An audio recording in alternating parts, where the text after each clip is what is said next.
premier volet, c'est en rapport avec ce que nous appelons en anthropologie politique les comptes ou les actes à rebours. Les actes à rebours en anthropologie politique, c'est par exemple un homme politique qui peut susciter quelque chose et par après y sortir comme étant un sauveur.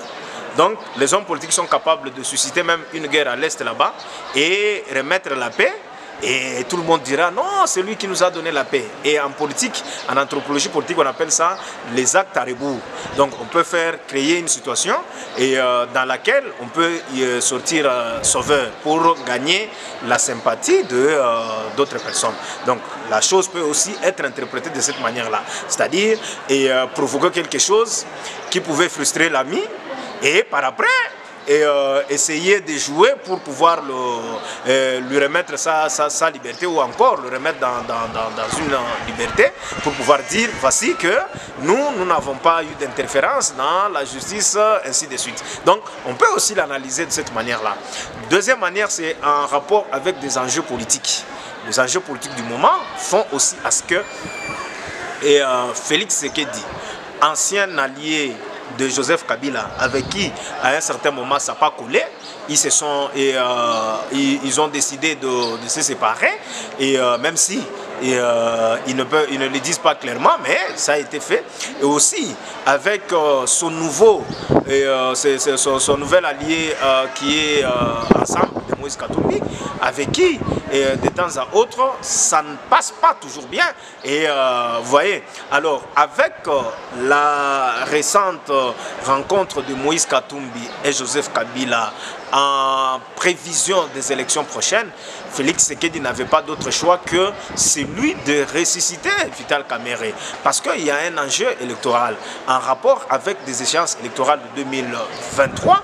Et si Félix Tshisekedi se retrouvait seul vis-à-vis de Moïse Katumbi ensemble avec Joseph Kabila, ça pourrait lui coûter cher, parce qu'il y a une dimension swahiliphone qu'il ne faut pas négliger, parce que même si nous ne le disons pas assez, c'est que ici les élections en République démocratique du Congo n'ont pas encore transcendé les clivages. Donc les élections sont encore au niveau des tribus, les élections sont encore au niveau des langues, les élections sont encore au niveau des provinces. Alors ces aspects-là jouent aussi sur les motivations des électeurs.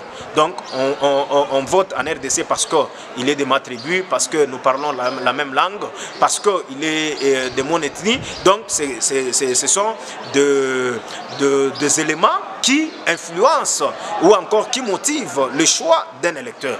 Alors pour ce faire, parce que Joseph Kabila et Moïse Katumbi s'étaient rencontrés récemment, et cela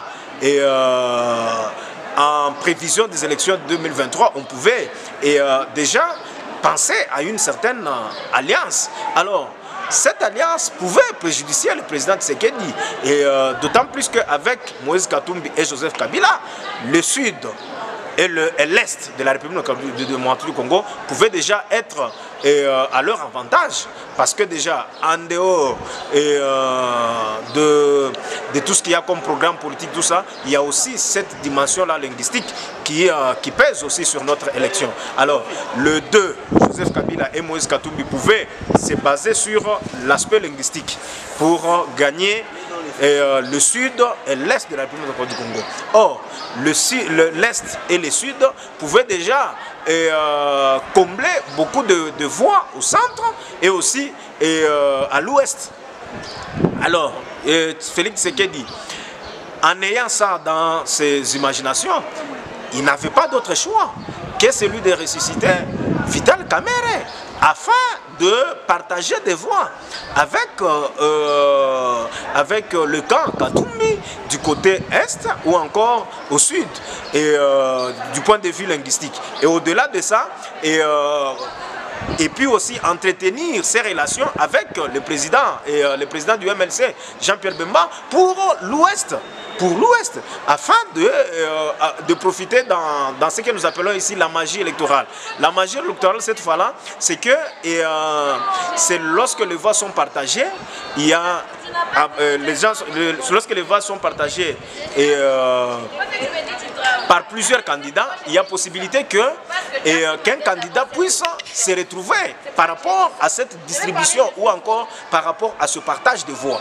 Alors, lorsque les voix sont partagées par exemple entre Moïse Katumbi, et Félix Tshisekedi et Martin Fayoulou ainsi que les autres, et lui, en ayant Vital Kamerhe comme allié de taille à l'est du pays, parce qu'il ne faut pas l'oublier, Vital Kamerhe, par-dessus tout, il est beaucoup aimé à l'est du pays et aussi l'homme le plus suivi à l'est du pays, Vital Kamerhe. Il ne faut pas l'oublier aussi que ça peut aussi aider lorsqu'ils vont partager des voix avec Félix Tshisekedi au niveau de l'est du pays et ils se partagent des voix.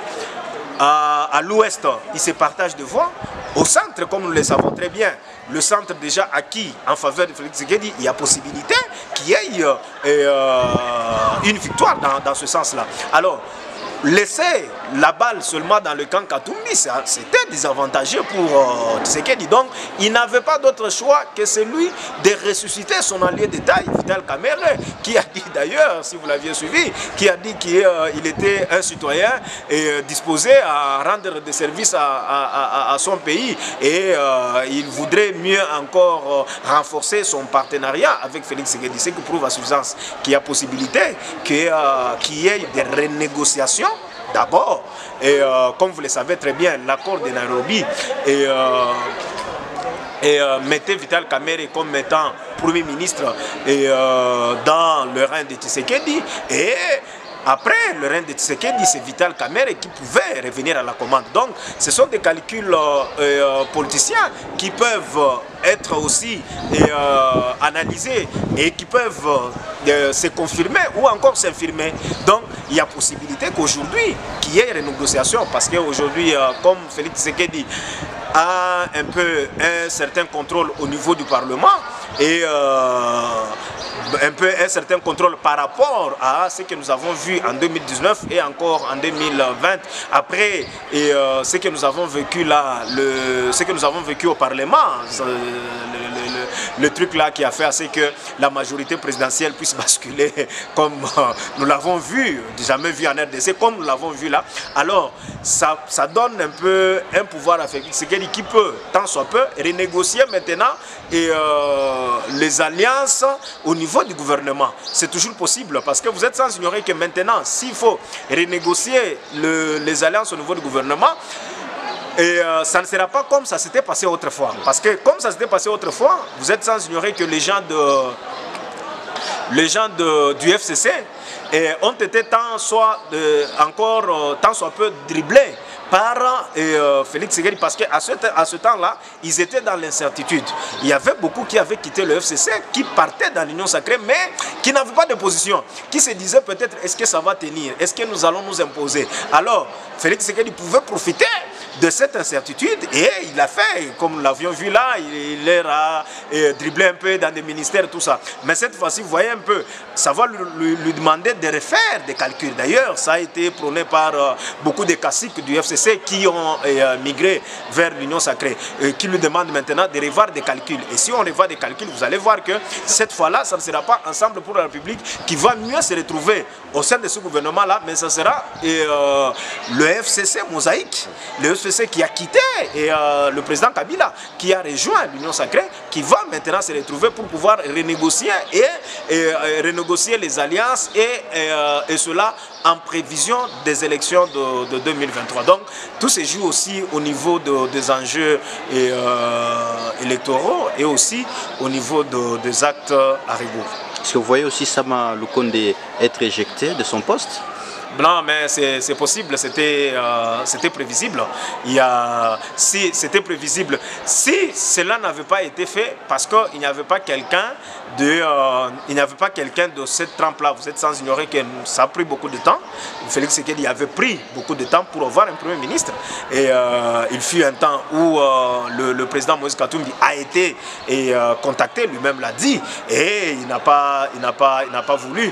Et ça lui a pris beaucoup de temps pour avoir un Premier Premier ministre. Il y a eu beaucoup de tractations pour tomber sur la personne de Sama Lukonde, qui d'ailleurs ne faisait pas l'unanimité parce qu'il sortait dans le néant. Et personne ne pouvait s'attendre à ce que l'on ait un Premier ministre, Sama Lukonde, qui n'avait pas un poids au niveau du Parlement. Et ça a été fait de cette manière-là. Pourquoi? Comme je le disais, parce que le FCC Mosaïque était dans l'incertitude. C'est pourquoi on a profité de ce moment-là pour imposer un Premier ministre que l'on pouvait. Et puis à ce moment-là, il n'y avait personne qui pouvait faire face. Mais face à des enjeux électoraux que nous sommes en train de voir par rapport à la conjoncture, par rapport à la politique actuelle, parce qu'en politique c'est le réalisme qui compte. Nous n'allons pas rester seulement dans l'idéalisme de Max Weber, de Montesquieu, non, non, c'est le réalisme maintenant avec Nicolas Machiavel. Donc ici, ils vont chercher à tout prix mettre quelqu'un à la manœuvre pour pouvoir concevoir le pouvoir, parce que pour conserver son pouvoir, il faut, tant soit peu, avoir des gens avec qui on peut le faire de la plus belle manière. Et ces gens-là qui ont un certain ancrage politique sur l'étendue du territoire national. Voyez un peu. Alors, dans des moments pareils, Vital Kamerhe est la personne la mieux indiquée, sans oublier la situation qui se passe à l'Est. Et aussi, Vital Kamerhe est la personne la mieux suivie à l'Est du pays. Même tous les rebelles là, si c'est la voix de Vital Kamerhe, c'est la voix qui est plus suivie. Sans ignorer qu'il a démissionné, il avait démissionné à son temps au Parlement, au niveau de l'Assemblée nationale, parce qu'il y avait eu des tractations de ce genre-là à l'est du pays. Donc ça lui avait attiré quand même aussi une certaine sympathie vis-à-vis de la population de l'Est. Donc, dans une situation telle que la RDC est agressée par le Rwanda, l'Ouganda, c'est lui qui peut maîtriser cette situation. C'est Vital Kamerhe d'ailleurs, lui-même l'a dit quand il sortait de l'Union africaine. Donc il y a possibilité que les cartes soient rejouées pour pouvoir conserver leur pouvoir. C'est comme ça que les calculs des politiciens se font. Nous vous disons merci. C'est moi qui vous remercie.